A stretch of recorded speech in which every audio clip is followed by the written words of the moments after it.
Bonjour à toutes, bonjour à tous. Aujourd'hui, on est avec Joss Neigeon. Joss Neigeon qui va nous montrer comment elle réalise ses sphères.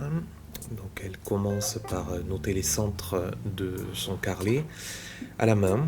Elle se sert de ses doigts comme un trusquin en fait pour trouver les centres et elle installe son carrelet.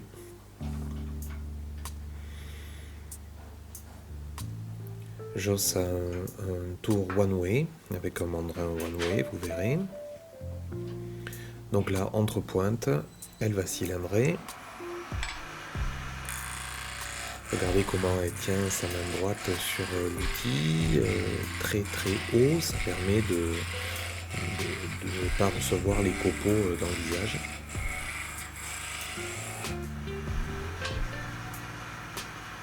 Passe de finition à la gouge, donc avec la lèvre gauche.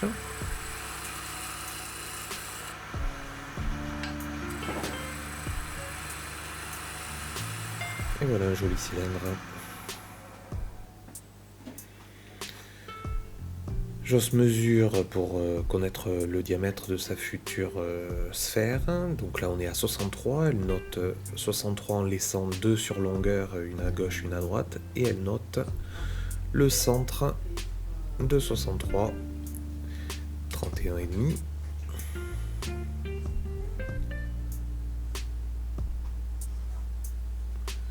Et elle renforce les marques. Au bédane tenu à la française, elle tombe sur longueur.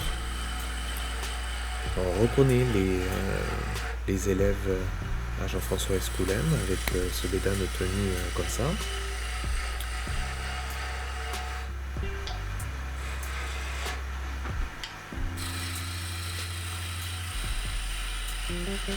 Donc là, il faut évidemment être bien perpendiculaire à l'axe pour ne pas perdre la cote de départ, c'est 63, qui est 63 partout.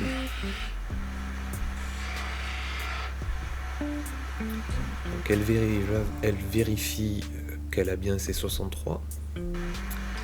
Et c'est parti pour façonner cette sphère. Alors, on commence par une boule.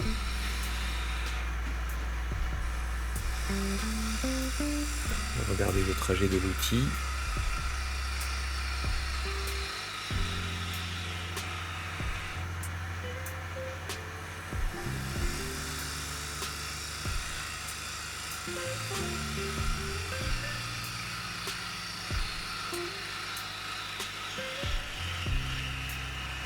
Voilà pour le côté gauche et le côté droit.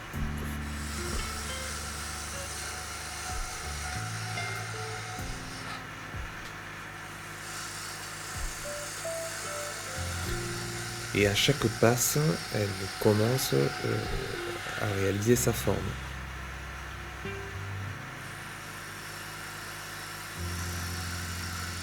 Voilà, 3 passes à gauche, 3 passes à droite.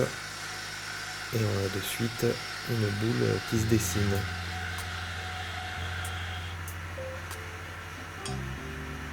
Petit bédane de 5 pour tomber un petit peu plus les surlongueurs. Elle s'est laissée sur le dessus 1 ou 2 mm à gauche et à droite du trait milieu pour pouvoir maintenant, après avoir vérifié qu'elle était bien à 63 partout, utiliser sa gouge à profiler pour une passe de finition.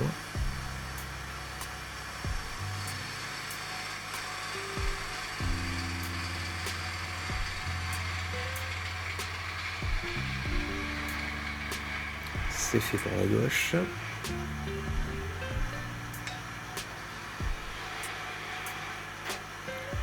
C'est une gouge affûtée très aiguë avec un double biseau.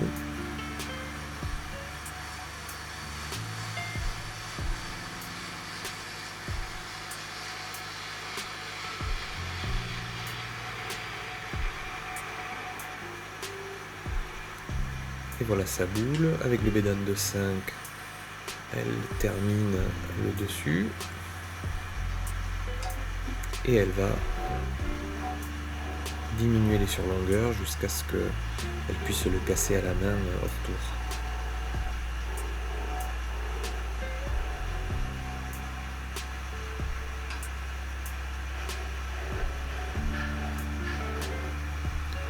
Voilà qui est fait.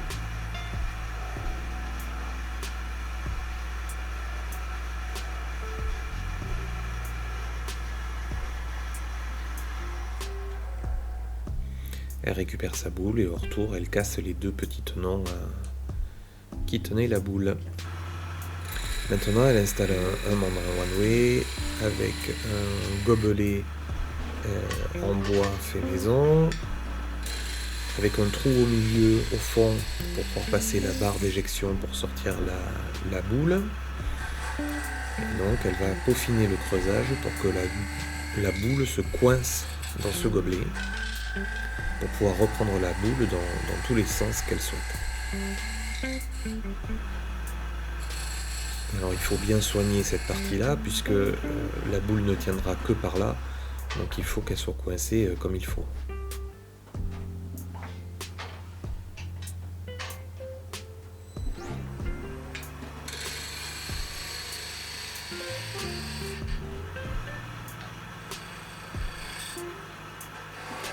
Et il ne faut pas que la boule touche au fond, sinon elle serait éjectée.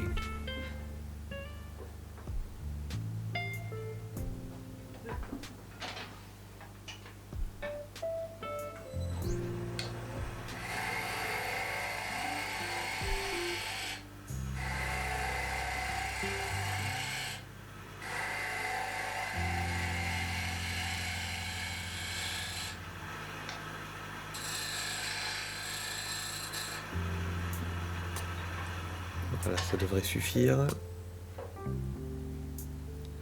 Et donc elle va la coincer avec l'axe qu'elle a dessiné, parallèle à l'axe du tour. Un petit coup d'éventail pour coincer la boule. Et c'est parti, on passe raclée avec la gouge à profiler. Elle va enlever en fait le faux rond, puisqu'on est perpendiculaire à l'axe de tout à l'heure. On voit les fins copeaux qui sortent, les cheveux d'ange.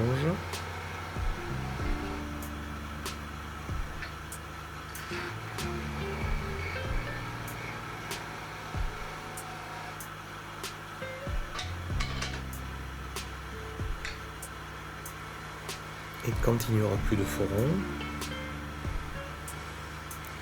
elle retournera sa boule.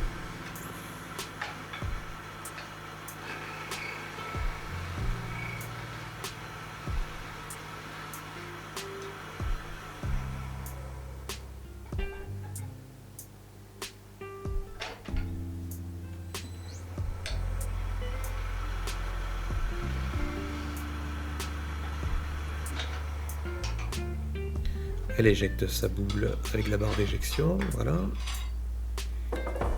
Et elle va la retourner.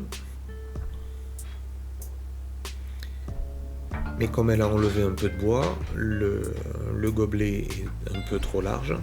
Donc elle va refaire sa prise comme il faut.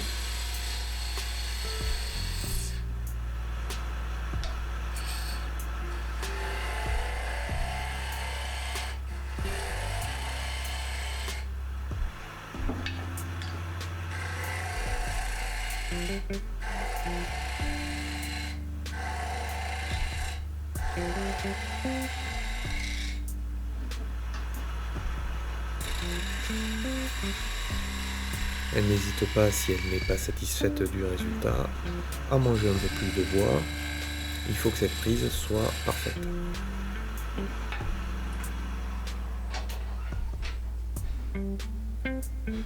On enlève les poussières aussi parce que ça pourrait gêner l'entrée de la boule. On tapote et c'est coincé. Et donc on peut faire l'autre face de la sphère. Toujours en passe raclée.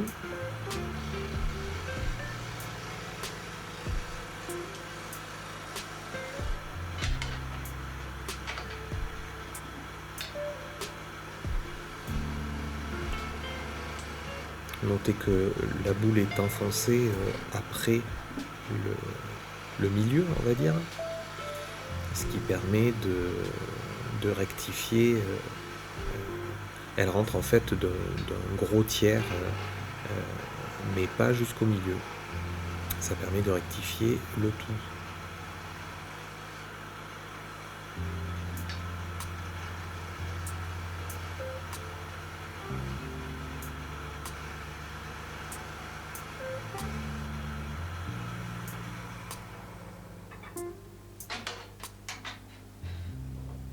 Voilà, elle remet sa boule comme au début.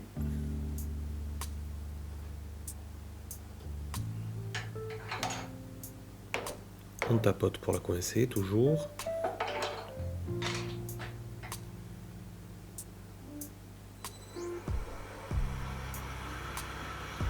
On enlève le dernier foron, les derniers forons, très légèrement.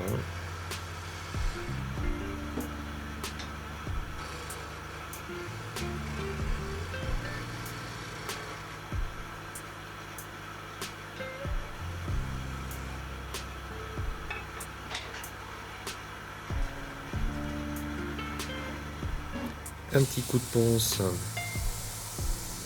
pour peaufiner l'état de surface.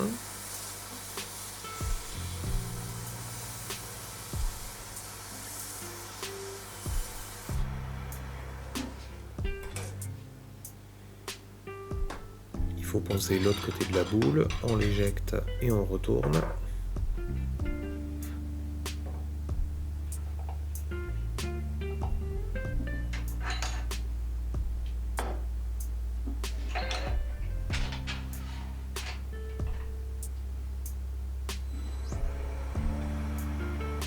On rectifie là aussi le dernier petit foron.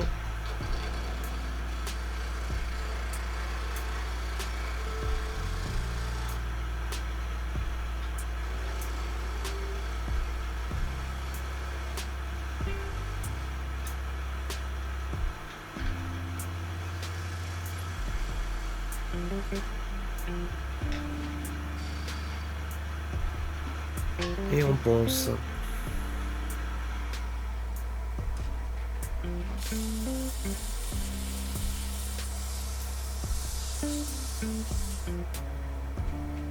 Donc évidemment dans son travail, Joss va poncer avec des grains différents pour arriver à un état de surface parfait.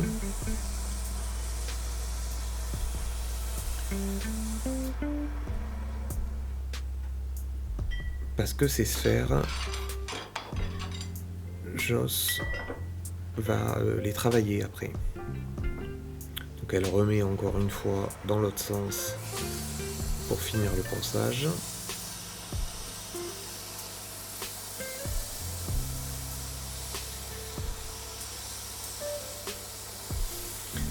Alors Joss, sur son travail personnel, prend ces sphères, va les creuser et puis texturer. Vous allez voir le résultat à la fin de la vidéo pour un travail très pointu, très poétique.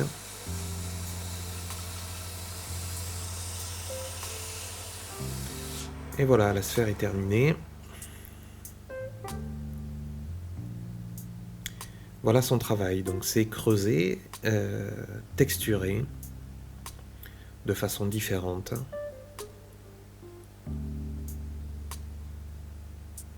Voilà, on remercie Joss Neigeon et puis on vous dit à bientôt.